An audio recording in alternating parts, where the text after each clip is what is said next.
Hello everybody and welcome to another Amy's Apothecary video, and today I'd like to talk to you all a bit about Echinacea.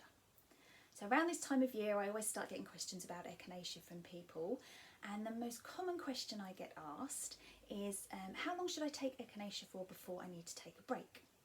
So this is a modern myth that has done the rounds for quite some years, and you'll even find it printed on the bottles of some Echinacea products in health food stores, saying that you do need to take a break after taking Echinacea for a set amount of time in order for it to be effective. This is not true, and this comes from an extrapolation and mistranslation of a German research paper that actually stated that when you stop taking Echinacea, it is not as effective and the effects wear off really quickly.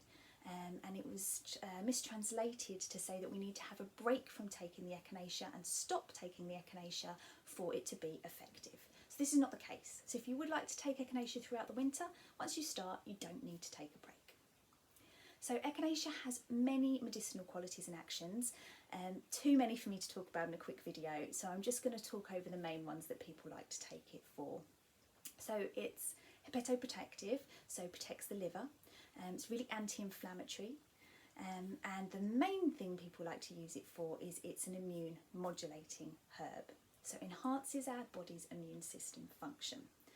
So unlike a lot of herbal medicines that we take for colds and flus and viruses and things like that, they work by being antiviral and antibacterial a lot of the time.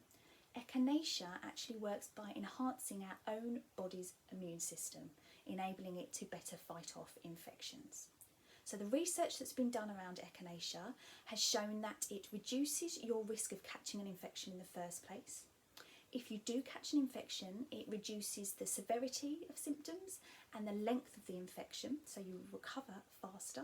And it's just as useful for people with chronic conditions as it is acute.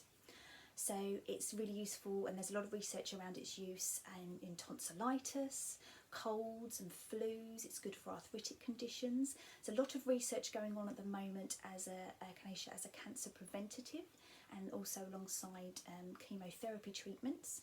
If you are interested in this particular application, please do contact your local qualified medical herbalist or another healthcare professional to discuss before you start taking it for that reason. Okay. So I think Echinacea is a wonderful plant to use, and with that in mind and the winter months coming up and all the questions I've been getting asked by people, I have developed an immune system tea for those fight off those winter colds and flus, and that's now available on the website. And I've also got the Echinacea capsules are now available to buy on the website as well. So you can take Echinacea as a capsule, as a tea, and a tincture is the other medium you can take Echinacea in.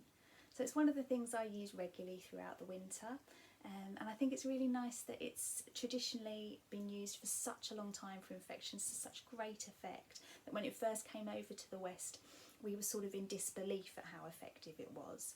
And there's some lovely little stories about how it was discovered by Native American people who used to do the sort of trance things with the rattlesnakes, and as the rattlesnakes got agitated, sometimes they would bite themselves, which should have killed them. Obviously it's a highly poisonous snake, and so these snakes, when they bit themselves in this agitated state, would then head off and would hunt down Echinacea plant. They'd eat the Echinacea, they'd go and burrow away and hide away for a bit, expected to die, and after some time they would come out recovered. And this is how we first discovered it and its medicinal uses, and it's still used to this day for poisons and infections.